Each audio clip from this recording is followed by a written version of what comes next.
ಕೃಷ್ಣ ಎಲ್ಲರಿಗೂ ಸ್ವಾಗತ.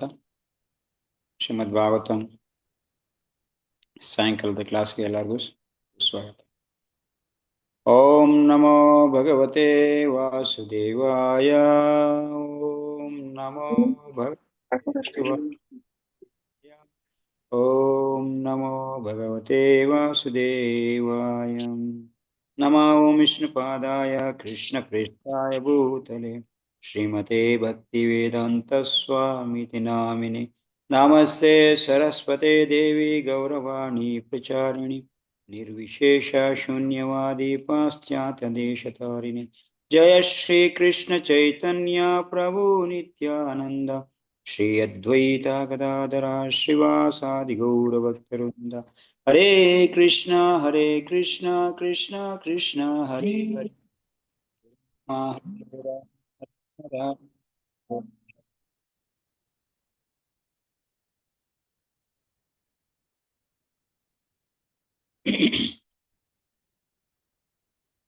ಹರೇ ಕೃಷ್ಣ. ನಾರಾಯಣಂ ನಮಸ್ಕೃತ್ಯಂ ನರಂ ಚೈವ ನರೋತ್ತಮಂ ದೇವೀಂ ಸರಸ್ವತೀಂ ವ್ಯಾಸ ತತೋ ಜಯಮುದೀರಯೇ. ಹರೇ ಕೃಷ್ಣ. ಶ್ರೀಮದ್ ಭಾಗವತಂ. ಸೊ ಅದಕ್ಕಿಂತ ಮುಂಚೆ ಹರಿನಾಮದ್ದು ಮಹಿಮೆ ಒಂದು ಶ್ಲೋಕ ಅಥವಾ ಸ್ವಲ್ಪ ಒಂದು ಅಷ್ಟನ್ನು ತಿಳ್ಕೊಂಡು ಶ್ರೀಮದ್ ಭಾಗವತಂ ಶ್ಲೋಕ ಹೋಗೋಣ. ರಾಮಾಯಣದಲ್ಲಿ ತುಳಸಿದಾಸರು ಹೇಳ್ತಾರೆ. ರಾಮಾಯಣದಲ್ಲಿ ತುಂಬಾ ಹರಿನಾಮದ್ದು ಮಹತ್ವದ ಬಗ್ಗೆ ತುಂಬಾ ಹೇಳ್ತಾರೆ ತುಳಸಿದಾಸರು. ಸೊ ಅದರಲ್ಲಿ ಮತ್ತೆ ತಿರ್ಗಾ ರಾಮಾಯಣದಲ್ಲಿ ತುಳಸಿದಾಸರು ಹೇಳ್ತಾ ಇದ್ದಾರೆ ನೋಡಿ, ಎಲ್ಲಾ ಶಾಸ್ತ್ರ ವೇದ ಪುರಾಣಗಳಲ್ಲೂ ಕೂಡ ಹರಿನಾಮದ ಬಗ್ಗೆ ತುಂಬಾ ಮಹತ್ವ ಇದೆ. ಬಟ್ ಎಲ್ಲೋ ಒಂದೊಂದು ಶ್ಲೋಕ ಇದೆ.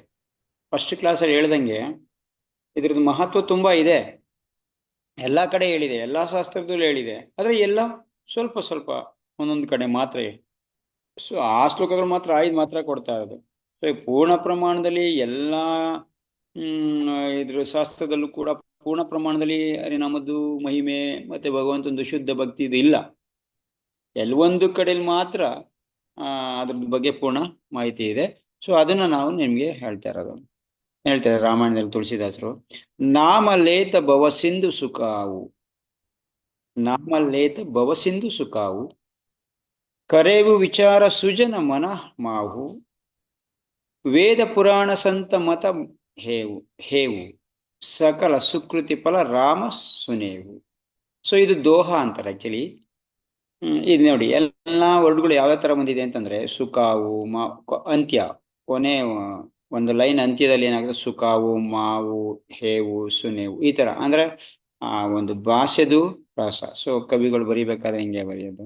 ಸೊ ನಾಮಲೇತು ಭವಸಿಂಧು ಸುಖಾವು, ನಾಮ ಯಾರು ಲೇತು ಅಂದ್ರೆ ತಗೊಳ್ಳೋನು, ಯಾರು ಈ ನಾಮನ ತಗೋತಾನೋ ಅವನು ಭವಸಿಂಧು ಸುಖಾವು. ಈ ಭವ ಸಿಂಧು, ಭವ ಈ ಸಿಂಧು ಅಂದ್ರೆ ಸಮುದ್ರ, ಈ ಭವ ಸಾಗರನ ಏನ್ ಮಾಡ್ತಾ ಇದ್ದಾನೆ ಅವನು, ಸುಖಾವು ಸುಖಾವು ಅಂದ್ರೆ ಆಗ್ತಾನೆ, ಅಂದ್ರೆ ಅದನ್ನ ದಾಟು ಹೋಗಕ್ಕೆ ಒಂದು ಸುಖಾವು ಆಗ್ತಾನೆ ಅಂತ ಅರ್ಥ. ನಾಮಲೇತು ಭವ ಸಿಂಧು ಸುಖಾವು, ಕರೇವು ವಿಚಾರ ಸುಜನ ಮನ ಮಾವು. ಸುಜನ ಅಂದ್ರೆ ಒಳ್ಳೆ ಜನಗಳೇ, ಇದನ್ನ ವಿಚಾರ ಮಾಡಿ, ಕರೆವು ಮಾಡು, ವಿಚಾರ ಮಾಡಿ, ಮನಸ್ಸಿಟ್ಟು ಇದನ್ನ ವಿಚಾರ ಮಾಡಿ. ಯಾರು ಸುಜನರಾಗಿದ್ದೀರಾ, ಯಾರು ಒಳ್ಳೆ ಜನ, ಯಾರು ಸತ್ತು ಜನ ಇದ್ರೋ ಇದನ್ನ ವಿಚಾರ ಮಾಡಿ. ಏನ್ ಹೇಳ್ತಾರೆ ನೆಕ್ಸ್ಟ್, ವೇದ ಪುರಾಣ ಸಂತ ಮತ ಏವು. ಎಲ್ಲಾ ವೇದಗಳು, ಏನೇನ್ ವೇದ, ಯಜುರ್ವೇದ ಋಗ್ವೇದ ಯಜುರ್ವೇದ ಸಾಮವೇದ ಅಥರ್ವವೇದ 4 ವೇದಗಳು ಹೇಳ್ತಾ ಇದೆ. ಪುರಾಣ 18 ಪುರಾಣಗಳು ಇದನ್ನ ಹೇಳ್ತಾ ಇದೆ. ಸಂತ ಇದಲ್ದಿರ ಸಂತರು ಏನ್ ಇದನ್ನ ಆಡ್ಕೊಂಡ್ ಬಂದಿದಾರೆ ಅವಾಗಿಂದ, ಸಂತ ಮಹಾಪುರುಷರು, ಅವರು ಕೂಡ ಅವ್ರ ಮತ ಎಲ್ಲ ಒಂದೇ, ಮತ ಹೇವು, ಮತ ಒಂದೇ. ಏನು, ಸಕಲ ಸುಕೃತಿ, ಎಲ್ಲಾ ಸುಕೃತಿನ, ಇದರಿಂದ ಎಲ್ಲಾ ಗಳಿಸಿದಂತ ಸುಕೃತಿನ ಫಲ ಏನ್ ಫಲ ಮಾಡಿದ್ರೆ ಇದ್ರದ್ದು ಫಲ ಎಲ್ಲಾ ನಾವು ವೇದಗಳು ಓದಿದ್ದು, ಪುರಾಣಗಳು ಇದ್ರನ್ನೆಲ್ಲ ತಿಳ್ಕೊಂಡು ಸಕಲ ಸುಕೃತಿ, ಎಲ್ಲಾ ಸುಕೃತಿನ ಒಂದ್ ಕಡೆ ಸೇರಿಸಿ ಫಲ ಪಡೆದ್ರೆ ಇದ್ರದ್ದು ರಾಮ ಸನೇವು, ರಾಮಂದು ನಾಮ ಹೇಳಕ್ಕೆ ಮಾತ್ರ. ಎಷ್ಟು ಚೆನ್ನಾಗಿ ಹೇಳ್ತಾರೆ ನೋಡಿ, ಇದ್ರದ್ದು ಫಲ ಎಲ್ಲ ಒಂದೇ ಒಂದು ರಾಮ ನಾಮ ಹೇಳಕ್ಕೆ ಇದ್ರ ಫಲ.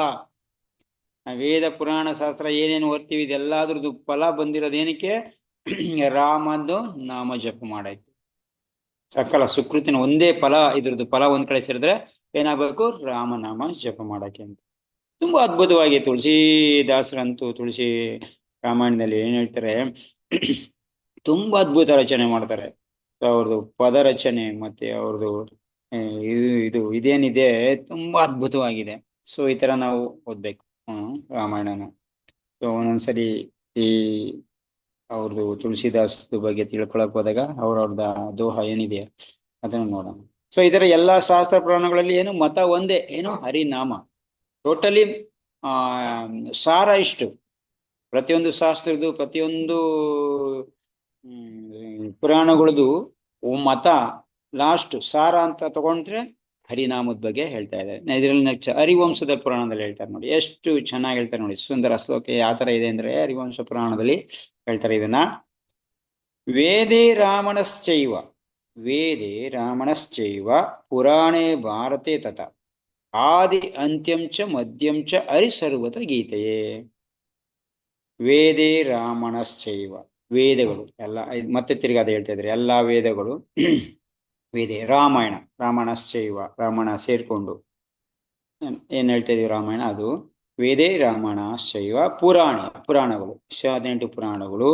ಭಾರತ ಅಂದ್ರೆ ಮಹಾಭಾರತ, ಭಾರತೇ ದತ್ತ ಅದೇ ಸೇರ್ಕೊಂಡು ಏನಿದೆ ಇದರಲ್ಲಿ ಆದಿ ಅಂತ್ಯಂಚ ಮಧ್ಯಂಚ. ಹಾದಿ ಅಂತಂದ್ರೆ ಮೊದಲು, ಮಧ್ಯ ಅಂದ್ರೆ ಅಂತ್ಯ ಅಂದ್ರೆ ಅಂತ್ಯದಲ್ಲಿ, ಮತ್ತೆ ಮಧ್ಯ ಅಂದ್ರೆ ಮಧ್ಯ. ಆದಿ ಅಂತ್ಯ ಮಧ್ಯ ಮೂರಲ್ಲೂ ಕೂಡ ಏನ್ ಹೇಳ್ತಾ ಇದೆ? ಹರಿ ಸರ್ವತ್ರ ಗೀತೆ, ಹರಿನ ಕೊಂಡಾಡಕ್ಕೋಸ್ಕರನ ಗೀತೆ ಇರದೆ. ಎಲ್ಲೆಲ್ಲಿ? ವೇದಗಳಲ್ಲಿ, ರಾಮಾಯಣದಲ್ಲಿ, ಮಹಾಭಾರತದಲ್ಲಿ, ಪುರಾಣಗಳಲ್ಲಿ. ಸೊ ಈ 4 ತುಂಬಾ ಮುಖ್ಯವಾಗಿರಂತ ಗ್ರಂಥಗಳು ನಮ್ಗೆ. ಸೊ ಅದರಿಂದ ಎಲ್ಲಾ ಇದರಲ್ಲೂ ಕೂಡ ಮಧ್ಯ, ಅಂತ್ಯ ಮತ್ತೆ ಆದಿ ಮೊದಲು ಎಲ್ಲಾದ್ರಲ್ಲೂ ಒಂದೇ ಗೀತೆನ ಆಡ್ತಾ ಇದೆ. ಏನೋ ಹರಿ ಸರ್ವತ್ರ ಅಂದ್ರೆ ಹರಿನೇ ಪ್ರಥಮ, ಹರಿನೇ ಉತ್ತಮ, ಹರಿನೇ ಸರ್ವೋತ್ತಮ ಅಂತ ಆಡ್ತಾ ಇರೋದೇ ಗೀತೆನೇ ಇರೋದು. ಅದನ್ನ ಬೇರೆ ಬೇರೆ ರೀತಿಲಿ ನಮ್ಗೆ ಕೊಟ್ಟಿದೆ,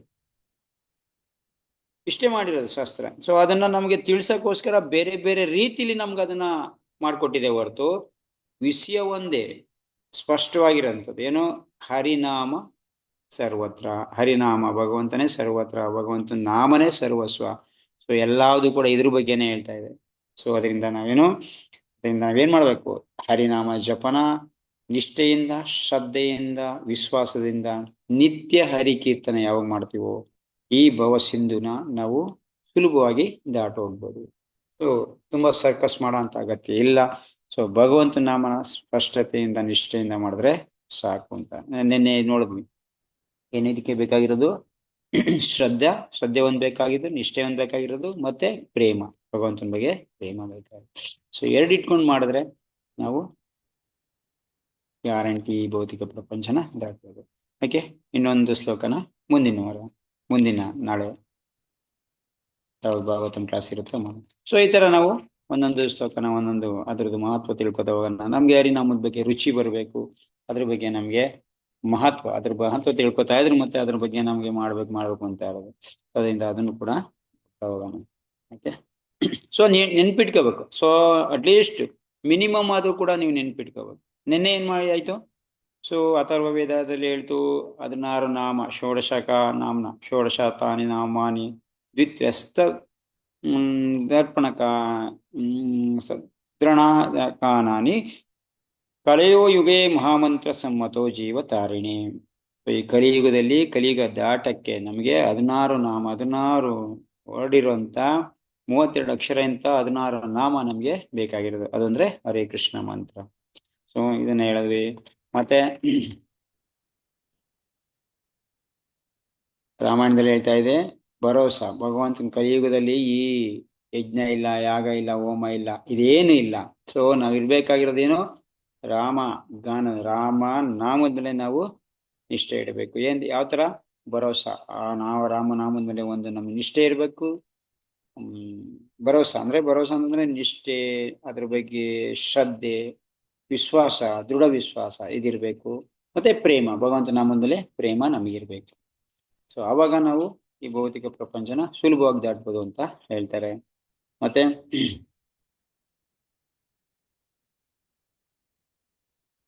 ಸ್ವಯಂ ನಾರಾಯಣ ದೇವ ಹೇಳ್ತಾ ಇದ್ದಾರೆ, ಸ್ವಯಂ ನಾರಾಯಣ ದೇವ ಸ್ವನಾಮ್ನಿ ಜಗತಾಂ ಗುರು. ಭಗವಂತ ನಾರಾಯಣ ಜಗತ್ತಿಗೆ ಗುರು, ನಾರಾಯಣ ದೇವನೇ ಅವನು ಸ್ವಯಂ ದೇವ. ಆದ್ರೆ ಆತ್ಮನೋ ಅಭ್ಯಾಧಿಕಂ ಶಕ್ತಿ, ಅವನು ಎಲ್ಲ ಆತ್ಮನ ಅಂತಂದ್ರೆ ಅವನಿಗಿನ್ನ ಅತ್ಯಧಿಕ ಶಕ್ತಿ. ಯಾವ್ದ್ರ ಸಮಯ ಸಾಪಯಾಮಾಸ, ಅವನು ನಾಮನ ಸ್ವನಾಮ್ನಿ ಅಂತ ಮುಂಚೆನೆ ಹೇಳಿದ್ದಾನೆ, ಸ್ವನಾಮ್ನಿ ಅಂತ. ಅವನು ನಾಮನ ಅವನಿಗಿನ್ನ ಅಧಿಕವಾಗಿ ಅವನ ನಾಮದಲ್ಲಿ ಅವನು ತುಂಬಿದ್ದಾನೆ. ಅವನಿಗಿಂತ ಅಧಿಕವಾಗಿರೋಂಥ ಸುಕೃತಿ ಫಲನ ಅವನ ನಾಮದಲ್ಲಿ ತುಂಬಿದ್ದಾನೆ ಅಂತ ಹೇಳ್ತಾ ಇದೆ. ಇದನ್ನು ಪದ್ಮಪುರಾಣದಲ್ಲಿ ಹೇಳ್ತಾ ಇದೆ. ಸೊ ಈ ತರ ನಾವು ಭಗವಂತಂದು ನಾಮ, ಭಗವಂತಂದು ಮಹಿಮೆ ಇರೋಂಥ ಶ್ಲೋಕಗಳನ್ನ ನಾವು ಪದೇ ಪದೇ ಮಾಡ್ತಾರೆ. ಎಲ್ಲೋ ಒಂದೊಂದ್ ಕಡೆ ಇದೆ, ಇದನ್ನ ಶಾಸ್ತ್ರದಲ್ಲಿ ಎಲ್ಲೋ ಒಂದೊಂದ್ ಕಡೆ ಇಟ್ಟಿದ್ದಾರೆ. ಸೊ ಅದನ್ನೆಲ್ಲ ಕಲೆಕ್ಟ್ ಮಾಡಿ ಹೇಳೋದಷ್ಟೇ ನಮ್ಮ ಕೆಲಸ. ಬೇರೆ ಎಲ್ಲರೂ ಹೇಳಿದ್ದಾರೆ, ಅದನ್ನ ತಂದ್ಬಿಟ್ಟು ಹೇಳೋದಷ್ಟೇ ನಾವು ಮಾಡ್ತಾ ಇರೋದು. ಇದು ವರ್ಡ್ಗಳು. ಸೊ ಇದು ಶ್ರೀಮದ್ ಭಾಗವತಂ. ನೋಡೋಣ, ಒಂದ್ಸರಿ ಶ್ಲೋಕ ಓದ್ತೀನಿ ನಾನು. ಓಂ ನಮೋ ಭಗವತೆ ವಾಸುದೇವಾಯ. ಜನ್ಮಾದಿಯಸ್ಯ ಯತೋ ಅನ್ವಯಾತಿತರತಾಚಾರ್ಥೇಷು ಅವಿಜ್ಞಾಸ್ವರಾಟ್ ತೇನೇ ಬ್ರಹ್ಮಹೃದಯಂ ಹಾದಿಕವಯೇ ಮುಹ್ಯಂತಿ ಯಸ್ಸೂರಯಃ. ತೇಜೋ ವಾರಿಮೃದಾಂ ಯಥಾ ವಿನಿಮಯೋ ಅತ್ಪ್ರತಿಸರ್ಗೋಹಂ ವೃಷಾಂ. ಧಾಮ್ನಾ ಸ್ವೇನ ಸದಾ ನಿರಸ್ತಕುಹಕಂ ಸತ್ಯಂ ಪರಮಧೀಮಹಿ. ಶ್ರೀಮದ್ ಭಾಗವತ ಮೊದಲನೇ ಶ್ಲೋಕ. ಇದು ಯಾವ ಶ್ಲೋಕ ಅಂತ ಜ್ಞಾಪಕ ಇಟ್ಕೋಬೇಕು ನೀವು. ಇದು ಇಷ್ಟ ದೇವರ ಪ್ರಾರ್ಥನೆ. ಏನು ವ್ಯಾಸ ಮಹರ್ಷಿ ಈ 3 ವಿಷಯಗಳನ್ನ ಹೇಳ್ತಾರೆ. ಮೊದಲು ಗ್ರಂಥಕರ್ತರು 3 ವಿಷಯ ಹೇಳ್ತಾರೆ. ಇಷ್ಟ ದೇವರ ಪ್ರಾರ್ಥನೆ, ಆ ಇಷ್ಟ ದೇವ ಯಾವ ತರ ಇದ್ದಾನೆ ಅಂತ ಅವ್ರ ಬಗ್ಗೆ. ಮತ್ತೆ 2ನೇ ವಿಷಯ ಬಂದ್ಬಿಟ್ಟು ವಿಷಯ ವಸ್ತು, ಈ ಗ್ರಂಥದ ವಿಷಯ ವಸ್ತು ಏನು ಅಂತ. 3ನೇದು ಬಂದ್ಬಿಟ್ಟು ಅದರಿಂದ ಫಲ. ಸೊ ಒಬ್ಬ ವ್ಯಕ್ತಿ ಈ 3 ಶ್ಲೋಕ, ಈ 3 ವಿಷಯ ತಿಳ್ಕೊಂಡಿದ ತಕ್ಷಣ ನಾನು ಈ ಗ್ರಂಥನ ಓದ್ಬೇಕೋ ಬೇಡವೋ, ನನಗೆ ಇದು ಅನುಕೂಲ ಆಗುತ್ತೋ ಇಲ್ವೋ ಅಂತ ತಿಳ್ಕೊಂಡು ಅದನ್ನ ಅಲ್ಲಿಗೆ ಅವನು ಬಿಡ್ಬೋದು, ಇಲ್ಲ ಓದ್ಬೋದು. ಸೊ ಈ 3 ಮುಖ್ಯ ಶ್ಲೋಕಗಳು ಯಾವಾಗಲೂ ಇದ್ದೇ ಇರ್ತವೆ. ಸೊ ಇದು ಬರೆದ್ರೆ ಅದು ಅದ್ರ ಗ್ರಂಥಕ್ಕೆ ಮಹತ್ವ ಇರಲ್ಲ. ಯಾಕೆಂದ್ರೆ ಇದನ್ನು ಓದಿದ ತಕ್ಷಣ ಒಬ್ಬ ವ್ಯಕ್ತಿ ಗೊತ್ತಾಗ್ಬಿಡ್ಬೇಕು, ನಾನು ಈ ಶ್ಲೋಕ ಓದ್ಬೇಕೋ, ಈ ಬುಕ್ ಓದ್ಬೇಕೋ ಬೇಡವೋ ಅಂತ. ಮತ್ತೆ ಈ 3 ಶ್ಲೋಕ ತುಂಬಾ ಮುಖ್ಯವಾಗಿರೋ ಶ್ಲೋಕ. ಸೊ ಮೊದಲನೇ ಶ್ಲೋಕ ಹೇಳ್ತಾರೆ ಇಷ್ಟ ದೇವರ ಪ್ರಾರ್ಥನೆ. ಜನ್ಮಾದಿಯಸ್ಯ ಯತೋ ಅನ್ವಯಾತ್. ಸೊ ಇದರಲ್ಲಿ ಪಾಯಿಂಟ್ ವೈಸ್ ಹೇಳ್ತಾ ಇದ್ದೀನಿ. ಕೃಷ್ಣ ನಂದು ಆರಾಧ್ಯ ದೈವ.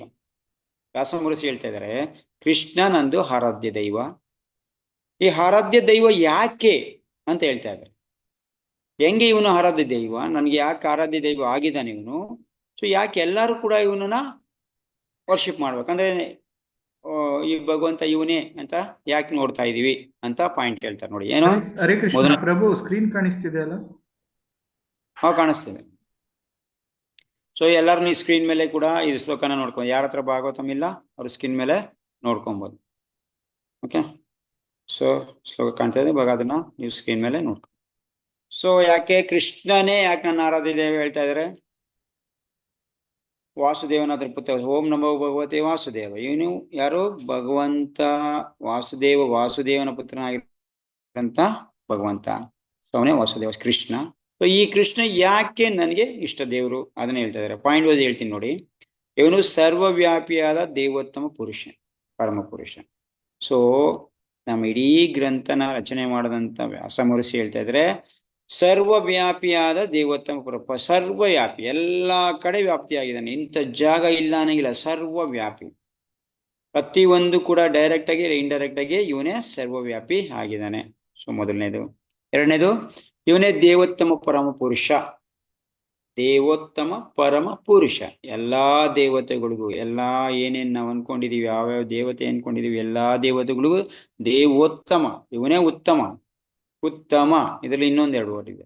ಉತ್ತಮ ಅಂತಂದ್ರೆ ತಮ ಅಂದ್ರೆ ಅಂಧಕಾರ, ಇದಕ್ಕಿನ್ನ ಮೇಲ್ಗಡೆ. ಉತ್ತಮ ಅಂತಂದ್ರೆ ಅಂಧಕಾರದಿಂದ ಮೇಲ್ಗಡೆ ಇರೋ. ಸೊ ಉತ್ತಮ, ದೇವೋತ್ತಮ ಪರಮ ಪುರುಷ ಇವನೇ. ಸೊ ಎಲ್ಲಾರ್ಗು ಪರಮ ಪುರುಷ, ಮೊದಲು ಆದಿ ಪುರುಷ ಆಗಿರೋನಂತೂ ಇವನೇ. ಅದಕ್ಕೋಸ್ಕರ ನಾನು ಅವನಿಗೆ ಆರಾಧ್ಯ ದೈವ. ಶ್ರೀಕೃಷ್ಣನೇ ಪರಮ ಸತ್ಯ. ಸೊ ಇಷ್ಟೇ ಅಲ್ಲ, ಪರಮ ಸತ್ಯ. ಒಂದು ಸತ್ಯ ಅಂತಿದ್ರೆ ಇವನೇ ಆ ಸತ್ಯಕ್ಕೆಲ್ಲ ಲಾಸ್ಟ್. ಇವನ್ಗಿನ್ನ ಮೇಲ್ಗಡೆ ತಿಳ್ಕೊಬೇಕಾದ್ದೇನಿಲ್ಲ. ಇವನೇ ಸತ್ಯವಾಗಿರೋನು. ಪೂರ್ಣ ಸತ್ಯ ಅಂತಂದ್ರೆ ಕೃಷ್ಣ. ಸೊ ಇದನ್ನ ಮುಂದೆ ಹೇಳ್ತೇನೆ ನೋಡಿ. ಇವಾಗ ಏನೇನು ಈ ವರ್ಡ್ಗಳು ಹೇಳ್ತಾ ಇದೀವಿ, ಮುಂದೆ ಓದುವಾಗ ಈ ವರ್ಡ್ಗೆ ಪುಷ್ಟಿಯಾಗಿ ಬೇರೆ ಬೇರೆ ಶ್ಲೋಕಗಳು ಬರುತ್ತಲ್ಲ, ಅವಾಗ ನಿಮ್ಗೆ ಹೇಳ್ತೀನಿ, ಓಕೆ ಇದನ್ನ ಮೊದಲನೇ ಶ್ಲೋಕದಲ್ಲಿ ಹೇಳಿದ್ದಾರೆ ನೋಡಿ, ಈ ವರ್ಡ್, ಅದಕ್ಕೆ ಇಷ್ಟೊಂದು ಶ್ಲೋಕ. ಸೊ ಇದೆಲ್ಲದು ಮುಂದೆ ಬರುತ್ತೆ.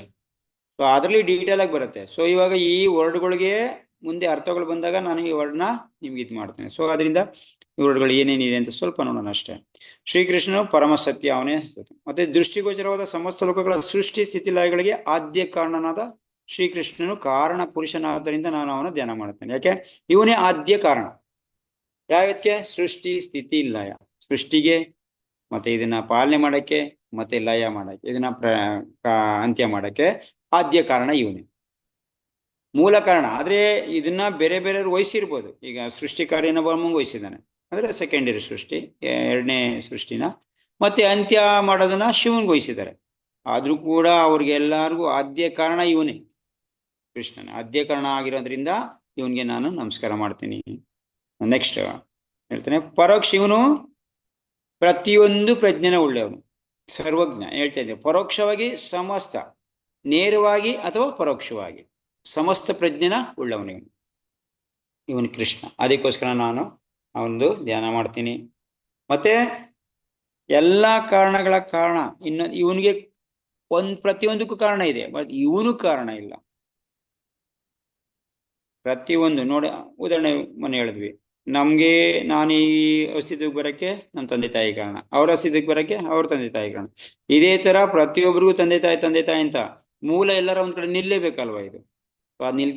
ನಿಲ್ತಾ ಇರೋದಿಲ್ಲಿಗೆ ಕೃಷ್ಣನ ಹತ್ರ. ಸೊ ಅನ್ನೋದಕ್ಕೆ ಎಲ್ಲಾ ಕಾರಣಗಳಿಗೆ ಕಾರಣ ಅವನೇ.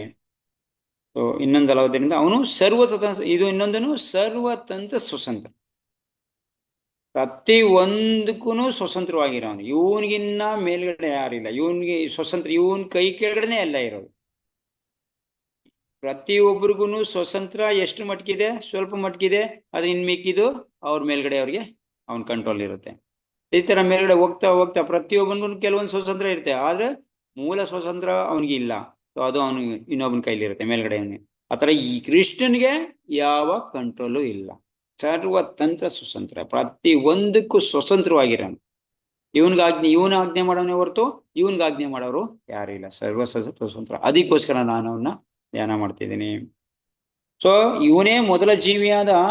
ಓಕೆ, ಎರಡನೇ ಸೃಷ್ಟಿ ಮಾಡಕ್ಕೋಸ್ಕರ ಬ್ರಹ್ಮನ್ಗೆ ಜ್ಞಾನ ಎಲ್ಲಿಂದ ಬಂತು ಅಂತ ಪ್ರಶ್ನೆ ಬರುತ್ತೆ. ಸೊ ಇಲ್ಲಿ ಹೇಳ್ತಾ ಇದೆ ನೋಡಿ, ಮೊದಲ ಜೀವಿಯಾದ ಬ್ರಹ್ಮನಿಗೆ ವೇದ ಜ್ಞಾನವನ್ನು ಬೋಧಿಸಿದನು ಹೃದಯದ ಮೂಲಕ. ಇವನೇ ಬ್ರಹ್ಮನಿಗೆ, ಆದಿಜೀವಿಯಾದ ಮೊದಲನೇ ಜೀವಿಯಾದ ಬ್ರಹ್ಮನಿಗೆ ವೇದ ಜ್ಞಾನನ ಬೋಧಿಸಿರೋನು. ಸೊ ಅಂದ್ರೆ ಮೂಲ ಜ್ಞಾನ ಇವಂದೆ, ನಾವೇನೇನ್ ಮಾಡ್ತಾ ಇದೀವಿ ಅವಂದೆ. ಸೊ ಅವನಿಗೆ ನಾನು ನಮಸ್ಕಾರ ಮಾಡ್ತೀನಿ. ಈ ನಮಸ್ಕಾರ ಮಾಡ್ತಾರೆ ವ್ಯಕ್ತಿನೂ ಅವನೇ, ಅದೇ ತಿಳ್ಕೊಬೇಕು ನಾವು. ಇದೆಲ್ಲ ಎಷ್ಟೆಲ್ಲ ಹೇಳ್ತಾರಂತ ವ್ಯಕ್ತಿನೂ ಕೂಡ ಅವನು. ಸೊ ಭಗವಂತನೇ ಕಂಡಿಡಿಬೇಕು, ಭಗವಂತನೇ ಹೊಗಳ್ಬೇಕು, ಭಗವಂತನ ಬಗ್ಗೆ ಅವನೇ ಇದು ಮಾಡ್ಬೇಕು. ಇಲ್ಲ ಅಂದ್ರೆ ಹೆಂಗ್ ಗೊತ್ತಾಗುತ್ತೆ ಬೇರೆಯವ್ರಿಗೆ? ಏನೋ ಅವ್ನ್ ಕೊಟ್ಟಿರೋ ಜ್ಞಾನದ ಮೇಲೆ ಅವನ್ನ ಹೊಗಳ್ಬೇಕು. ಈಗ ಬ್ರಹ್ಮ ಹೊಗಳಿದ್ದಾನೆ, ಶಿವ ಹೊಗಳಿದ್ದಾನೆ, ಯಾರಿಂದ? ಅವನ್ ಕೊಟ್ಟಿರೋ ಜ್ಞಾನದಿಂದನೇ ಅವನು ಹೊಗಳಿರೋದು. ಇಲ್ಲಿ ವೇದವ್ಯಾಸರು ಅದೇ ತರ ಹೇಳಿದ, ಅವನೇ ಸ್ವಯಂ ಇದು ಮಾಡ್ತಾರೆ. ಸೊ ಮೂಲಕ ವೇದ ಜ್ಞಾನವನ್ನು ಬೋಧಿಸಿದನು. ಅಗ್ನಿಯಲ್ಲಿ ಜಲ, ಜಲದಲ್ಲಿ ನೆಲದಂತ ಮಾಯಾಭಂಗ ದಿಗ್ಭ್ರಾಂತರಾದ ಋಷಿರೇವಣ್ಯರು ಮತ್ತು ದೇವತೆಗಳು ಅವನ ಭ್ರಮೆಗೆ ಒಳಪಟ್ಟರು. ಇಲ್ಲಿ ಇವಾಗ ನಿಲ್ಸಿದ್ವಿ. ಸೊ ಅವನು ಭ್ರಮೆಗೆ, ಅವನು ಎಲ್ಲಾರ್ಗು ಭ್ರಮೆಗೊಳಪಟ್ಟಿದ್ದಾರೆ, ಇವನ್ ಭ್ರಮೆಗೊಳಪಟ್ಟಿದ್ದಾರೆ. ಬಟ್ ಇವನು ಯಾವುದೇ ಭ್ರಮೆಗಿಲ್ಲ. ಯಾವ ತರ ಭ್ರಮೆ ಪಟ್ಟಿದ್ದಾರೆ? ಈ ಈ ಪ್ರಪಂಚದಲ್ಲಿ ಅಗ್ನಿಯಿಂದ ಜಲ ಬರುತ್ತೆ, ಜಲದಿಂದ ನೆಲ ಬರುತ್ತೆ ಅಂತ. ಸೊ ನಮ್ಮ ಪ್ರಜ್ಞೆಗೆ ಇದು ಉಲ್ಟಾ. ಅರೆ, ಅಗ್ನಿಯಿಂದ ಜಲ ಹೆಂಗ್ ಬರಕ್ ಸಾಧ್ಯ? ಅಗ್ನಿಗೂ ಜಲಕ್ಕೂ ವಿರುದ್ಧವಾಗಿರೋದು. ಸೊ ಆದ್ರೆ ಅಗ್ನಿಯಿಂದ ಜಲ ಬರುತ್ತೆ. ಇದು ಮುಂದೆ ಡೀಟೇಲ್ ಆಗಿ ಬರುತ್ತೆ, ಇದು ಎರಡನೇ ಸ್ಕಂದದಲ್ಲಿ ಬರುತ್ತೆ. ಸೊ ಜಲದಿಂದ ನೆಲದಂತ ಇಂಥ ಮಾಯಾಭಿಮಗಳು, ಇದು ಯಾರಿಗೆ? ಋಷಿರೇವಣ್ಯರಿಗೆ ತುಂಬಾ ದಿಗ್ಭ್ರಾಂತಿ ಆಗಿರೋಂಥ ವಿಷಯ. ನಮ್ಮಂತರ ಕತೆ ಕೇಳೋದ್ ಬೇಡ. ಸೊ ಋಷಿರೇವಣ್ಯ ಎಲ್ಲ ತಿಳ್ಕೊಂಡಿರೋರಿಗೆ ಇದು ಸ್ವಲ್ಪ ದಿಗ್ಭ್ರಾಂತಿ ಆಗಿರೋಂಥದ್ದು. ದೇವತೆಗಳು ಕೂಡ ಭ್ರಮೆ ಆಗಿದೆ. ಈ ತರದಿಂದ ದೇವತೆಗಳಿಗೂ ಭ್ರಮೆ ಆಗಿದೆ. ಆದ್ರೆ ಈ ಭ್ರಮೆಗೊಳಪಟ್ಟಿರೋದು ಇವನಿಂದ. ಯಾರಿಂದ? ಈ ವ್ಯಕ್ತಿಯಿಂದ, ಯಾರು? ಕೃಷ್ಣನಿಂದ.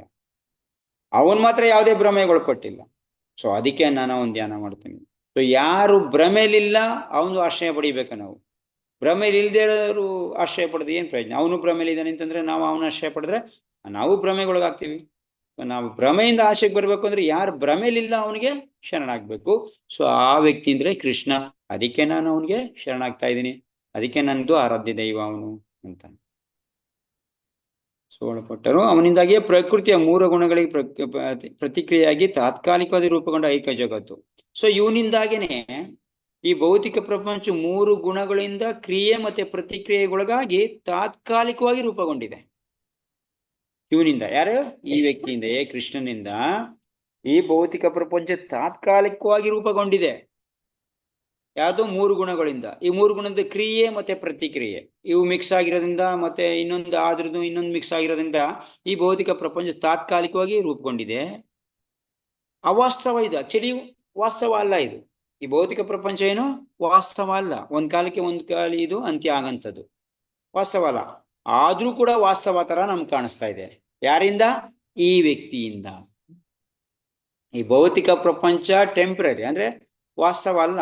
ನಿಜ, ಸತ್ಯ, ಆದ್ರೆ ವಾಸ್ತವ ಅಲ್ಲ. ವಾಸ್ತವ ಅಲ್ಲ ಅಂತಂದ್ರೆ ಟೆಂಪ್ರರಿ. ಇದು ವಾಸ್ತವ, ಸತ್ಯ, ಆದ್ರೆ ತಾತ್ಕಾಲಿಕ. ಕೆಲವು ಕಾಲಕ್ಕೆ ಮಾತ್ರ ಇರುತ್ತೆ, ಕೆಲವು ಕಾಲಕ್ಕೆ. ಇದು ಭಗವದ್ಗೀತೆ ಕೃಷ್ಣ ಹೇಳ್ತಾನೆ. ಸೊ ಕೆಲವು ಕಾಲಕ್ಕೆ ಇರುತ್ತೆ, ಕೆಲವು ಕಾಲ ನಾಶ ಆಗುತ್ತೆ. ಅಂದ್ರೆ ತಾತ್ಕಾಲಿಕವಾಗಿರೋದು, ಆದ್ರೆ ನಮ್ಗನಿಸ್ತಾ ಇದೆ ಸತ್ಯ ಅಂತ ತೋರಿಸ್ತಾ ಇದೆ. ಯಾರಿಂದ? ಇವನಿಂದ. ಸೊ ಅದಕ್ಕೆ ನಾನು ಅವನನ್ನ ಏನ್ ಮಾಡ್ತೀನಿ? ಆರಾಧ್ಯ ದೈವವಾಗಿರೋನು, ಅದಕ್ಕೆ ನಾನು ಅವನ ಧ್ಯಾನ ಮಾಡ್ತೀನಿ ಅಂತ ಸಮಋಷಿ ಹೇಳ್ತಾರೆ. ಸರ್ವತ್ನ ಮತ್ತೆ ಎಂದೇ ಐಕ್ಯ ಜಗತ್ತಿನ ಮಾಯಾಬಿಂಬಗಳಲ್ಲಿ ಸರ್ವದಾ ಮುಕ್ತನಾದ. ಸೊ ಇದಕ್ಕೆ ಅವನು ಏನಾಗಿದ್ದಾರೆ? ಈ ಮಾಯಾಬಿಂಬ ಏನಿದೆ ಪ್ರತಿಯೊಬ್ಬರು ಮಾಯ ಮಾಡ್ತಾ ಇದೆ, ಪ್ರತಿಯೊಬ್ಬರು ಮಾಯಾಬಿಂಬಕ್ಕೆ ಒಳಗಾಗಿದ್ದಾರೆ. ಆದ್ರೆ ಇವನು ಸರ್ವದಾ ಮುಕ್ತನಾಗಿದ್ದಾನೆ. ಇದರಿಂದೆಲ್ಲ ಇವನು ಸರ್ವದಾ ಮುಕ್ತವಾಗಿರಂತನು. ಮತ್ತೆ ಯಾವಾಗ್ಲೂ ತನ್ನ ಪಾರಮಾರ್ಥಿಕ ದಿವ್ಯಧಾಮದಲ್ಲಿ ಇರಂತವನು. ಅವನ ದಿವ್ಯಧಾಮದಲ್ಲಿ ಯಾವಾಗಲೂ ನಿತ್ಯ ನಿರಂತರವಾಗಿ ಇರಂತವನು. ಯಾರು? ಈ ಕೃಷ್ಣ.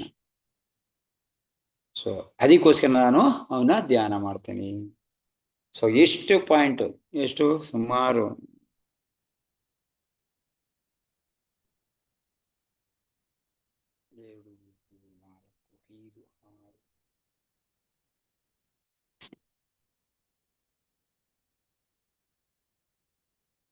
15 ಪಾಯಿಂಟ್, 15 ವಿಷಯಕ್ಕೆ, ಅಂದ್ರೆ 15 ಇವನು ಹೇಳ್ತಾರೆ, ಒಂದು ಗುಣ ಹೇಳ್ತಾರೆ ಕೃಷ್ಣಂದು.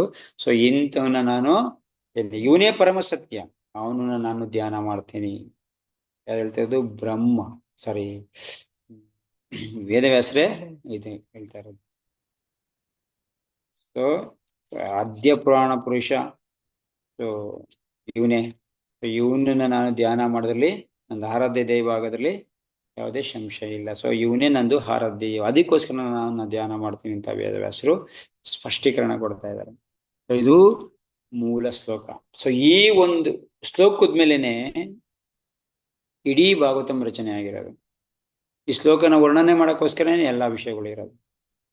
ಅವನು ಯಾವ ತರ ನಿರಂತರವಾಗಿದ್ದಾನೆ, ಯಾವ ತರ ಸತ್ಯ, ಯಾವ ತರ ಅವನು ಎಲ್ಲದಕ್ಕೂ ಕಾರಣ ಪುರುಷ, ಈ ಪ್ರಕೃತಿಗಳಿಂದ ಅಬಾಧಿತ ಯಾವ ತರ ಆಗಿದ್ದಾನೆ, ದಿವ್ಯ ನೆಲೆಯಲ್ಲಿ ಹೆಂಗಿರ್ತಾನೆ ಅವನು, ಎಲ್ಲಾ ವೇದಜ್ಞಾನ ಹೆಂಗೆ ಅವನಿಗೆ ಒಳಪಟ್ಟಿದೆ, ವೇದಜ್ಞಾನ ತಿಳಿದವನು ಹೆಂಗೆ, ಅವನು ಭ್ರಮೆಗೆ ಯಾವ ತರ ಒಳಪಟ್ಟಿಲ್ಲ, ಎಲ್ಲಾ ಜೀವಿಗಳು ಯಾವ ತರ ಭ್ರಮೆಗಾಗಿದ್ದಾರೆ, ಅವನು ಯಾಕೆ ಭ್ರಮೆಗಾಗಿಲ್ಲ. ಸೊ ಇದನ್ನೆಲ್ಲ ಡೀಟೇಲ್ ಆಗಿ ಹೇಳೋದೇ ಶ್ರೀಮದ್ ಭಾಗವತ. ಮುಂದೆ ನಮ್ಗೆ ಅದೇ ಹೇಳಿದ್ನಲ್ಲ, ಮುಂದೆ ಯಾವ ಶ್ಲೋಕ ಓದ್ತೀವೋ ಈ ವರ್ಡ್ಗೆ ಸಂಬಂಧಪಟ್ಟಿದೆ ಈ ಶ್ಲೋಕ ಅಂತ ಹೇಳ್ಬೋದು. ಆತರ ಪೂರ್ಣ ಪ್ರಮಾಣದಲ್ಲಿ ಕಂಪ್ಲೀಟ್ ಶ್ಲೋಕ ಇದು, ಮೂಲ ಶ್ಲೋಕ. ಸೊ ಯಾಕೆ ನಾವು ಇಲ್ಲಿ ಇದನ್ನ ತಿಳ್ಕೊಬೇಕು? ಯಾಕೆ ನಾವು ಈ ವ್ಯಕ್ತಿ ಬಗ್ಗೆ ತಿಳ್ಕೊಬೇಕು? ಯಾಕೆ ಈ ವ್ಯಕ್ತಿ ಬಗ್ಗೆ ಓದ್ಬೇಕು? ಯಾಕೆ ಇವನು ಆರಾಧ್ಯ ದೈವ ಆಗ್ಬೇಕು ನಮ್ಗೆ? ಸೊ ವೇದವ್ಯಾಸರಾಗಿದ್ದಾರೆ ಅಂತಂದ್ರೆ ಪ್ರತಿಯೊಬ್ಬರಿಗೂ ಇವರು ಆರಾಧ್ಯ ದೈವ ಆಗಿರ್ಬೇಕು. ಸೊ ನನಗೆ ಯಾಕೆ ಆರಾಧ್ಯ ದೈವ ಆಗಿರ್ಬೇಕು? ಇಲ್ಲಿದೆ ಕೃಷ್ಣ. ಈ ಮೊದಲನೇ ಶ್ಲೋಕ ಓದಿದ್ರೆ ಸಾಕು ನಮ್ಗೆ. ಇದನ್ನ ಅರ್ಥ ಮಾಡ್ಸಕ್ಕೆ ಇಷ್ಟೊಂದು ಇರೋದು ನಮ್ಗೆ. ಏನಿ ಶ್ಲೋಕನ ಅರ್ಥ ಮಾಡ್ಸಕ್ಕೆ ಇಷ್ಟೊಂದೆಲ್ಲ ಇರೋದು. ಸಿಂಪಲ್ ಹೇಳ್ಬಿಡೋದು, ಓಕೆ ಇವನು ಮೂಲ ಪುರುಷ ಅಂತ. ಹೆಂಗೆ ಮೂಲ ಪುರುಷ? ಹೆಂಗೆ ಇವನು ಈ ತರ ಎಲ್ಲ ಮಾಡಕ್ ಸಾಧ್ಯ? ಇಷ್ಟೊಂದೆಲ್ಲ ಇರಕ್ ಸಾಧ್ಯ ಹೆಂಗೆ? ಸೊ ಅದನ್ನ ಹೇಳಕ್ಕೋಸ್ಕರ ಇಷ್ಟೊಂದು ಶ್ಲೋಕ ಹೇಳ್ತಾರೆ. ಸೊ ಮೂಲ ಶ್ಲೋಕ ಇದು ಶ್ರೀಮದ್ ಭಾಗವತಂ. ಸೊ ಆರಾಧನೆ ದೈವದ್ದು ಇಷ್ಟ ದೇವರ ಪ್ರಾರ್ಥನೆ ಮೊದಲನೇ ಶ್ಲೋಕ. ಇದನ್ನ ಮಂಗಳಾಚರಣ ಅಂತ ಹೇಳ್ತಾರೆ. 3 ಶ್ಲೋಕ ಮಂಗಳಾಚರಣದಲ್ಲಿ 3 ವಸ್ತು ಅಂತ ಹೇಳದೆ ಯಾವಾಗ್ಲೂ. ಸೊ ಇದು ಮೂಲ ಶ್ಲೋಕ. ಇಷ್ಟ ದೇವರ ಪ್ರಾರ್ಥನೆ. ಓಕೆ, ಸೊ ಇದನ್ನ ಪ್ರಭುಪಾದು ಬೇರೆ ಬೇರೆ ಕಂಟೆಂಟ್ ಕೊಟ್ಟು ನಮ್ಗೆ ಅರ್ಥ ಆಗೋ ಥರ ಉದಾಹರಣೆ ಕೊಟ್ಟು ಹೇಳ್ತಾ ಇದ್ದಾರೆ. ಸೊ ಇಡೀ ನಾವು ಎಲ್ಲ ಭಾವಾರ್ಥನ ಓದೋದು ಮತ್ತೆ ಅದನ್ನ ಅರ್ಥ ಮಾಡ್ಕೊಳ್ಳೋದು ತುಂಬಾ ಟೈಮ್ ಹಿಡಿಯುತ್ತೆ. ಅದರಿಂದ ಮೇನ್ ಪಾಯಿಂಟ್ ಮಾತ್ರ ನಾನು ಹೇಳ್ತಾ ಹೋಗ್ತೀನಿ. ಸೊ ಸ್ವಲ್ಪ ಮುಂದೆ ಹೋಗ್ಬೇಕು. ಸೊ ಮುಂದೆ ವಿಚಾರಗಳು ಬರ್ತಾ ಇರತ್ತಲ್ಲ, ಸೊ ಅದರಿಂದ ಮುಂದೆ ಹೋಗ್ತಾ ಇರ್ತೀನಿ. ಅದರಿಂದ ಮೇನ್ ಪಾಯಿಂಟ್ ಹೇಳಿ ನೋಡಿ. ಪ್ರಭುಪಾದ ಹೇಳ್ತಾರೆ, ಶ್ರೀಕೃಷ್ಣನ ಮೂಲ ದೇವತಂಬ ಪರಮಪುರುಷ ಮತ್ತು ಉಳಿದವರೆಲ್ಲರೂ ಪ್ರತ್ಯಕ್ಷವಾಗಿ ಅಥವಾ ಪರೋಕ್ಷವಾಗಿ ಆ ಪರಮ ಪುರುಷನ ಅಂಶಜರು ಎಂಬ ವೇದವ್ಯಾಸರ ನೋಡೋದು ಹೇಳಿಕೆ. ಎಲ್ಲರೂ ಪ್ರತಿಯೊಬ್ಬನು ಭಗವಂತನೇ ಮೂಲ ಪುರುಷ, ದೇವೋತ್ತಮ ಪರಮ ಪುರುಷ ಅವನೇ ಮೂಲ ಪುರುಷ. ಪ್ರತಿಯೊಬ್ಬರು ಕೂಡ ಒಂದು ಪ್ರತ್ಯಕ್ಷವಾಗಿ ಇಲ್ಲ ಪರೋಕ್ಷವಾಗಿ ಅವನಿಗೆ ಒಳಪಟ್ಟವರು, ಅವನಿಗೇನೆ ವಂಶಜರು, ಅವನು ಅಂಶಜರು, ಅವನದು ಅಂಶನೇ. ಇಲ್ಲ ಪ್ರತ್ಯಕ್ಷ ಆಗಿರ್ಬೋದು, ಈಗ ಬ್ರಹ್ಮ ಇಂಥವರೆಲ್ಲ ಪ್ರತ್ಯಕ್ಷ, ನಾವು ಅಪ್ರತ್ಯಕ್ಷವಾಗಿ ಬ್ರಹ್ಮನಿಂದ ಬಂದವರು ಪರೋಕ್ಷವಾಗಿ. ಸೊ ಈ ತರ ಅವನದೇ ಅಂಶ ಪ್ರತಿಯೊಬ್ರು ಕೂಡ ಅಂತ ಪ್ರಭುಪಾದ ಹೇಳ್ತಾರೆ. ಸೊ ಮತ್ತೆ ಪರಮಾಂಶರು ಕೂಡ ಕೃಷ್ಣನ ಧ್ಯಾನ ಮಾಡ್ತಾರೆ. ಪರಮಾಂಶ ಅಂದ್ರೆ ಸನ್ಯಾಸದಲ್ಲಿ ಪರಿಪೂರ್ಣತೆನ ಪಡೆದಿರೋರು, ಪರಮಾಂಶ ಆಗಿರೋರು ಪರಮಾಂಶನೇ ಅಂತ ಹೇಳ್ತೀವಿ. ಸೊ ಅಂದ್ರೆ ಮುಂದೆ ಬರುತ್ತಲ್ಲ ಡೀಟೈಲ್ ಆಗಿ ಹೇಳ್ತೀನಿ ಅವಾಗ. ಸೊ ಈ ಪರಮಾಂಶರು ಕೂಡ ಭಗವಂತನ ಧ್ಯಾನ ಮಾಡ್ತಾರೆ, ಅಂದ್ರೆ ಸರ್ವಶ್ರೇಷ್ಠವಾಗಿರುವಂತ ವ್ಯಕ್ತಿಗಳು ಕೂಡ ಕೃಷ್ಣನ ಧ್ಯಾನ ಮಾಡ್ತಾರೆ ಅಂತ ಹೇಳ್ತಾರೆ.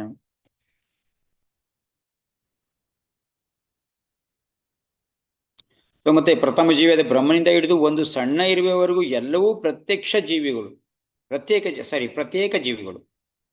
ಸೊ ಪ್ರತಿಯೊಂದು ಏನು ಪ್ರತ್ಯೇಕ ಜೀವಿ. ಯಾರ್ಯಾರು ಬ್ರಹ್ಮನಿಂದ ಹಿಡಿದು ಇರುವೆ ತನಕ, ಒಂದು ಸಣ್ಣ ಇರುವೆಯಿಂದ ಹಿಡಿದು ಬ್ರಹ್ಮನ ತನಕ ಎಲ್ಲರೂ ಕೂಡ ಪ್ರತ್ಯೇಕ ಜೀವಿಗಳು, ಪ್ರತ್ಯೇಕವಾಗಿರೋರು, ಕೃಷ್ಣನಿಂದ ಪ್ರತ್ಯೇಕ ಆಗಿರೋರು.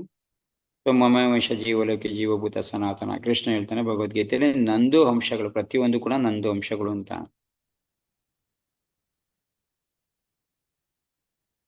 ನೆಕ್ಸ್ಟ್ ಪ್ರಭುಪಾದ ಹೇಳ್ತಾರೆ,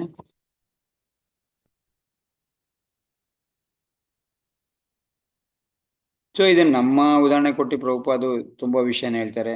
ಸೊ ಅದನ್ನೆಲ್ಲ ಚರ್ಚೆ ಮಾಡಿದ್ರೆ ತುಂಬಾ ಚೆನ್ನಾಗಿರುತ್ತೆ. ಆದ್ರೆ ಇದು ನೋಡಿ, ಈ ಶ್ಲೋಕದಲ್ಲಿ ಹೇಳ್ತಾರೆ, ಈ ಶ್ಲೋಕದಲ್ಲಿ ವಿಶೇಷವಾಗಿ ಅಭಿಜ್ಞಾ ಮತ್ತೆ ಸ್ವರಾಟ್ 2 ಪದ ಇದೆ, ಏನು ತುಂಬಾ ಮಹತ್ವದ. ಈ 2 ಪದಗಳು ಪರಮಪುರುಷ ಶ್ರೀಕೃಷ್ಣನೇ ಉಳಿದೆಲ್ಲ ಜೀವರಾಶಿಗಳಿಗಿಂತ ಹೇಗೆ ಭಿನ್ನ ಮತ್ತು ಹೇಗೆ ಶ್ರೇಷ್ಠ ಎಂಬುದನ್ನು ಸೂಚಿಸುತ್ತವೆ. ಅಭಿಜ್ಞಾ ಮತ್ತೆ ಸ್ವರಾಟ್, ಸ್ವತಂತ್ರ ಅಂತ ಹೇಳಿದ್ವಲ್ಲ ಅಂತವ್ರು. ಸೊ ಬೇರಾವ ಜೀವಿಯು ಅಭಿಜ್ಞನೂ ಅಲ್ಲ ಸ್ವರಾಟನೂ ಅಲ್ಲ. ಯಾವುದೇ ಜೀವಿ ಕೂಡ ನಾನೇ ಸ್ವತಂತ್ರ ಅಂತ ಹೇಳ್ಕೊಳಕ್ ಸಾಧ್ಯ ಇಲ್ಲ. ಮತ್ತೆ ಪೂರ್ಣ ಜ್ಞಾನವಂತ, ನಾನೇ ಎಲ್ಲರಿಗೂ ಸರ್ವತಂತ್ರ ಜ್ಞಾನವಂತ ಅಂತ ಯಾರು ಹೇಳ್ಕೊಳಕ್ ಸಾಧ್ಯ ಇಲ್ಲ. ಪ್ರತಿಯೊಂದು ಈಗ ಹೇಳ್ಕೊಬೋದು, ಬ್ರಹ್ಮ ಎಲ್ಲಿವರೆಗೆ ಹೇಳ್ಕೊಬೋದು, ಈ ಜೀವಿಗಳ ಬಗ್ಗೆ ಹೇಳಕ್ ಹೋದಾಗ ನಾನೇ ನಿಮ್ಗೆಲ್ಲರಿಗೂ ಸ್ವತಂತ್ರ, ನನ್ನಿಂದ ನೀವು ಸೃಷ್ಟಿಯಾಗಿದೆ ಹೇಳ್ಕೊಬೋದು. ಬಟ್ ಅವನ ಆನೆಲಿಂದ ಬಂತೆ ಅಂತ ಹೇಳ್ಕೊಳಕ್ ಹೋದೇಟ್ಗೆ ಬರುತ್ತೆ ಅವನಿಗೆ ಮೇಲ್ಗಡೆ, ಅವನಿಗಿಂತ ಮೇಲ್ಗಡೆ. ಈ ತರ ಯಾರು ಹೇಳ್ಕೊಳಕ್ ಸಾಧ್ಯ ಇಲ್ಲ. ಈ ಭೌತಿಕ ಒಂದಲ್ಲ ಒಂದು ವಿಷಯದಲ್ಲಿ ಅವರು ಕೆಳಗಡೆ ಬರಲೇಬೇಕಾಗುತ್ತೆ. ಆದ್ರೆ ಕೃಷ್ಣ ಮಾತ್ರ ಹೇಳ್ಕೊತಾ ಇದ್ದಾನೆ, ಅವನೇ ನಾನೇ ಅಭಿಜ್ಞ ಮತ್ತೆ ಸ್ವರಾಟ್ ಅಂತ ಹೇಳ್ಕೊಂಬೋದಷ್ಟು. ಆದರೆ ಶ್ರೀಕೃಷ್ಣ ಹೊರತು ಬೇರೆ ಯಾರೂ ಪೂರ್ಣ ಅಭಿಜ್ಞರಲ್ಲ, ಪೂರ್ಣ ಸ್ವತಂತ್ರನೂ ಅಲ್ಲ. ಬ್ರಹ್ಮನೂ ಕೂಡ ಸೃಷ್ಟಿಸಲು ದೇವೋತ್ತಮ ಪರಮಪುರುಷನು ಧ್ಯಾನಿಸಬೇಕಾಯ್ತು. ಸೊ ಅಲ್ಲಿ ಬ್ರಹ್ಮ ಮೂಲ ಸೃಷ್ಟಿ ಮಾಡಕ್ ಹೋದಾಗ ಈ ಕೃಷ್ಣನ್ನೇ ಧ್ಯಾನ ಮಾಡ್ಬೇಕಿತ್ತು. ಇದು ಕೂಡ ಮುಂದೆ ಬರುತ್ತೆ. ಸೊ ಈ ತರ ಯಾವ ವಿಜ್ಞಾನಿ ಆಗ್ಲಿ, ಈ ವಿಜ್ಞಾನಿಗಳು ನಮ್ಮ ಅದ್ರ ಬಗ್ಗೆ ತುಂಬಾ ಹೇಳ್ತಾರೆ ಪ್ರಭುಪಾದ. ಈಗಿನ ಆಧುನಿಕ ವಿಜ್ಞಾನಿಗಳು ಯಾವ ರೀತಿ ಭಗವಂತ ಅನ್ನೋನಿಲ್ಲ, ಇದು ಸೃಷ್ಟಿ ಆಯ್ತು, ಇದು ಬಿಗ್ ಬ್ಯಾಂಗ್ ಥಿಯರಿ, ಹಿಂಗ್ ಆ ತರ ಆಯ್ತು, ಈ ತರ ಅಂತ ಎಲ್ಲ ಹೇಳ್ತಾರೆ. ಅದ್ಯಾವುದಕ್ಕೂ ಆಧಾರ ಇಲ್ಲ. ಆಧಾರ ಇದ್ರು ಕೂಡ ಅವರು ಹೇಳಿಕೆಯಿಂದನೇ ಅವ್ರನ್ನ ನಾವು ಇದರಲ್ಲಿ ಸಿಗಿಸ್ಬೋದು. ಓಕೆ, ನೀನ್ ಹೇಳ್ತಾ ಇರೋದು ಈ ತರ ಇದೆ, ಸರಿ ಇಲ್ಲ ಅಂತ. ಅದರಿಂದ ಭಗವಂತ ಮಾತ್ರ ಇದನ್ನ ಹೇಳಬಲ್ಲ, ಸರ್ವಸ್ವಂತ ಸ್ವತಂತ್ರ ಅಂತ, ಅವನಿಂದನೇ ಎಲ್ಲ ಸೃಷ್ಟಿಯಾಗಿದೆ ಅಂತಾನು.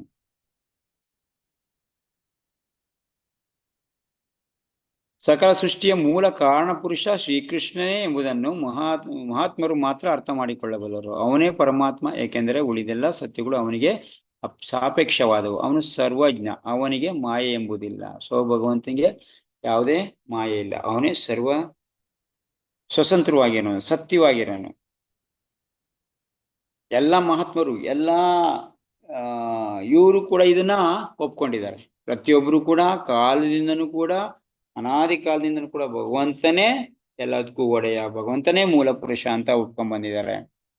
ಸೊ ಅದನ್ನ ನಾವು ಕೂಡ ಪ್ರತ್ಯಕ್ಷವಾಗಿ ನೋಡ್ಬೋದು.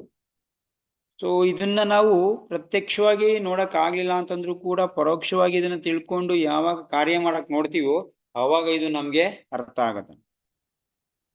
ಏನೋ ಭಗವಂತನೇ ಇದಕ್ಕೆಲ್ಲ ಕಾರಣಕರ್ತ ಅಂತ ಅನ್ನೋದು ಅರ್ಥ ಆಗತ್ತೆ. ಮಾಯಾವಾದಿ ವಿದ್ವಾಂಸರಾದ ಕೆಲವರು ಶ್ರೀಮದ್ ಭಾಗವತನು ವೇದವ್ಯಾಸರು ರಚಿಸಿಲ್ಲ, ಆಧುನಿಕ ಪರಂಪರೆ ಓಪದೇವನೆಂಬುವನು ರಚಿಸಿದನೆಂದು ಹೇಳುತ್ತಾರೆ. ಸೊ ಇಲ್ಲಿ ಮಾಯಾವಾದಿ ಸಿದ್ಧಾಂತಗಳು ಇನ್ನೊಂದು ಹೇಳ್ತಾರೆ. ಸೊ ಇದನ್ನ ಭಾಗವತನ ರಚನೆ ಮಾಡಿದ್ದು ವೇದವ್ಯಾಸರಲ್ಲ, ಬೇರೆ ಯಾವ ಒಬ್ಬ ಅಂತ. ಆದರೆ ಇದನ್ನ ಖಂಡನೆ ಮಾಡ್ತಾರೆ ಯಾರು? ಶ್ರೀಧರ ಸ್ವಾಮಿಗಳು. ಶ್ರೀಧರ ಸ್ವಾಮಿಗಳನ್ನ ಚೈತನ್ಯ ಮಹಾಪ್ರಭು ಮೂಲ ಭಾಗವತಂಗೆ ಗ್ರಂಥಕರ್ತರು ಅಂದ್ರೆ ಈ ಪ್ರಭುಪಾದ್ ಬರೆದಿರೋ ಟೀಕೆ, ಆತರ ಮೂಲ ಟೀಕಾಕಾರರು ಬಂದ್ಬಿಟ್ಟು ಈ ಶ್ರೀಧರ ಸ್ವಾಮಿ ಅಂತ ಚೈತನ್ಯ ಮಹಾಪ್ರಭು ಹೇಳ್ತಾರೆ. ಸೊ ಅವರ ಟೀಕೆ ಮೇಲೆನೆ ಎಲ್ಲರೂ ಟೀಕೆ ಬರಿಬೇಕು, ಮತ್ತೆ ಟೀಕೆ ಅದನ್ನ ಮಾತ್ರ ಒಪ್ಕೊಳಕ್ ಸಾಧ್ಯ ಅಂತ ಹೇಳ್ತಾರೆ. ಸೊ ಅವ್ರು ಹೇಳ್ತಾರೆ, ಇದನ್ನ ಖಂಡನೆ ಮಾಡ್ತಾರೆ. ಇಲ್ಲ ಇದು ಶ್ರೀಮದ್ ಭಾಗವತಮ್ಮ ಬರೆದಿರೋದು ಇವರು ಯಾರು ವೇದವ್ಯಾಸರೇ ಇದನ್ನ ರಚನೆ ಮಾಡಿರೋ ಅಂತ ಅವ್ರು ಹೇಳ್ತಾರೆ. ಸೊ ಮಾಯವಾದ ಸಿದ್ಧಾಂತಗಳು ಒಂದು ಖಂಡನೆ ಮಾಡಕ್ಕೆ ಬೇರೆ ಬೇರೆ ಏನು ಹೇಳ್ತವೆ, ಅದ್ರ ಬಗ್ಗೆ ಜಾಸ್ತಿ ಚರ್ಚೆ. ಇಡೀ ಭೌತಿಕ ಸೃಷ್ಟಿಯ ಲೈಂಗಿಕ ಜೀವನದ ತತ್ವಾಧಾರದ ಮೇಲೆ ಚಲಿಸುತ್ತಿದೆ. ಆಧುನಿಕ ನಾಗರಿಕತೆಯಲ್ಲಂತೂ ಕಾಮಜೀವನ ಎಲ್ಲಾ ಚಟುವಟಿಕೆಗಳ ಕೇಂದ್ರ ಬಿಂದು. ಯಾರು ಎತ್ತ ಕಡೆ ಮುಖ ಮಾಡಿದರೂ ಪ್ರಧಾನವಾಗಿ ಕಾಣುವುದು ಲೈಂಗಿಕ ಜೀವನ. ಆದ್ದರಿಂದ ಲೈಂಗಿಕ ಜೀವನ ಅವಾಸ್ತವವಲ್ಲ. ಅದರ ವಾಸ್ತವಿಕತೆಯನ್ನು ಆಧ್ಯಾತ್ಮಿಕಗಳಲ್ಲಿ ಅನುಭವಿಸಬಹುದು. ಲೈಂಗಿಕ ಜೀವನವು ಮೂಲ ಸತ್ಯದ ವಿಕೃತ ಛಾಯೆ. ಲೈಂಗಿಕ ಜೀವನದ ಮೂಲ ಸತ್ಯವು ಪರಮ ಸತ್ಯದಲ್ಲಿ ಅಡಗಿದೆ. ಆದ್ದರಿಂದ ಪರಮ ಸತ್ಯವು ನಿರಾಕಾರವಾಗಿರಲಾರದು. ಸೊ ಪರಮ ಸತ್ಯ ಆಕಾರ. ಆಕ್ಚುಲಿ ನಾವು ಈ ಭೌತಿಕ ಪ್ರಪಂಚದಲ್ಲಿ ಹೆಣ್ಣು ಗಂಡು ಸಮಾಗಮ ಮಾಡ್ತೀವಿ, ಇದನ್ನ ಆಧ್ಯಾತ್ಮಿಕ ಜೀವನದಲ್ಲೂ ಕೂಡ ನೋಡ್ಬೋದು. ಸೊ ಅಲ್ಲಿರೋದಕ್ಕೇನೆ ಇಲ್ಲಿ ನಮ್ಗೆ ಅದು ವಿಕೃತವಾಗಿ ಕಾಣಿಸ್ತಾ ಇದೆ. ಅಲ್ಲಿ ಪ್ರೇಮದಿಂದ ಯಾವ ತರ ಇದೆ, ಇಲ್ಲಿ ನಮ್ಗೆ ವಿಕೃತವಾಗಿ ಕಾಮದಿಂದ ಇದೆ ಅಷ್ಟೇ. ಸೊ ಅಲ್ಲಿ ಪ್ರೇಮ, ಇಲ್ಲಿ ಕಾಮ ಅಷ್ಟೇ. ಸೊ ಇದು ಇದಲ್ಲ, ಸತ್ಯ ಇದು ಸತ್ಯನೇ ಆಗಿರೋದು, ವಾಸ್ತವ ಇದು.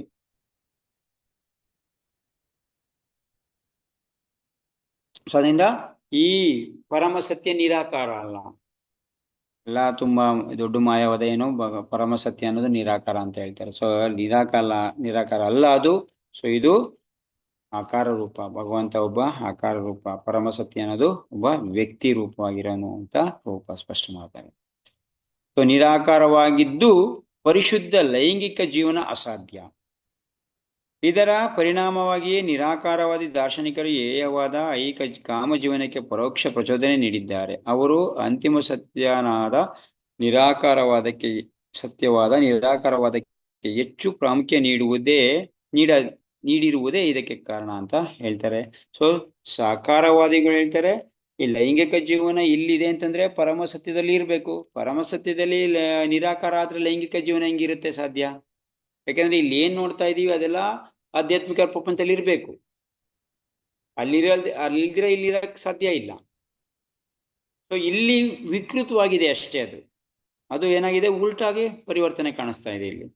ಸೊ ಅಲ್ಲಿ ಪ್ರೇಮ ಇದ್ರೆ ಇಲ್ಲಿ ಕಾಮ, ಅಲ್ಲಿ ಸತ್ಯ ಇದ್ರೆ ಇಲ್ಲಿ ಅಸತ್ಯ, ಅಲ್ಲಿ ಅಮೃತ ಇದ್ರೆ ಇಲ್ಲಿ ಮೃತ್ಯು, ಅಲ್ಲಿ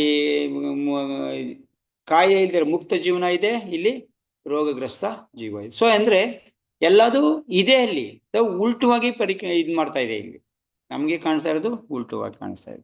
ಅದರಿಂದ ಪರಮ ಸತ್ಯ ಅನ್ನೋದು ಒಬ್ಬ ಸಾಕಾರ ಮೂರ್ತಿ.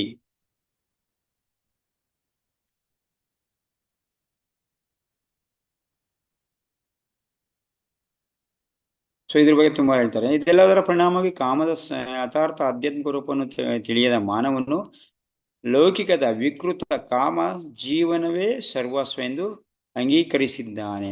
ವ್ಯಾಧಿಗ್ರಸ್ತ ಲೌಕಿಕ ಪರಿಸರದ ಲೈಂಗಿಕ ಜೀವನ ಹಾಗೂ ಆಧ್ಯಾತ್ಮಿಕ ಲೈಂಗಿಕ ಜೀವನ ಇವೆರಡರಲ್ಲಿ ವ್ಯತ್ಯಾಸಗಳಿವೆ. ಸೊ ಭಗವಂತನ ಲೈಂಗಿಕ ಜೀವನಕ್ಕೂ ಕಾಮೋಸ್ಮಿ ಕೃಷ್ಣ ಹೇಳ್ತಾನೆ, ನಾನು ಕಾಮ ಯಾವ ತರ ಧರ್ಮಕ್ಕೆ ವಿರುದ್ಧ ಅಲ್ದಿರೋಂಥ ಕಾಮ ಅಂತ ಹೇಳ್ತಾನೆ. ಧರ್ಮ ಸಮ್ಮತವಾಗಿರೋಂಥ ಕಾಮ ನಾವು ಅದು ಹೇಳ್ತಾನೆ. ಅದರಿಂದ ಈ ಲೈಂಗಿಕ ಜೀವನ ಇಲ್ಲಿ ಏನಾಗಿದೆ? ವಿಕೃತವಾಗಿದೆ. ವ್ಯಾಧಿಗ್ರಸ್ತ ಲೈಂಗಿಕ ಜೀವನ ಆಗ್ಬಿಟ್ಟಿದೆ ಇದು, ವ್ಯಾಧಿಗ್ರಸ್ತ. ಅಲ್ಲಿ ಆಧ್ಯಾತ್ಮಿಕ ಜೀವನದಲ್ಲಿ ಏನು? ಆಧ್ಯಾತ್ಮಿಕ ಲೈಂಗಿಕ ಜೀವನ, ಇವೆರಡರಲ್ಲಿ ವ್ಯತ್ಯಾಸ. ಜೀವನ ಲೈಂಗಿಕ ಜೀವನ ಅಲ್ಲಿ ಏನಿದೆ?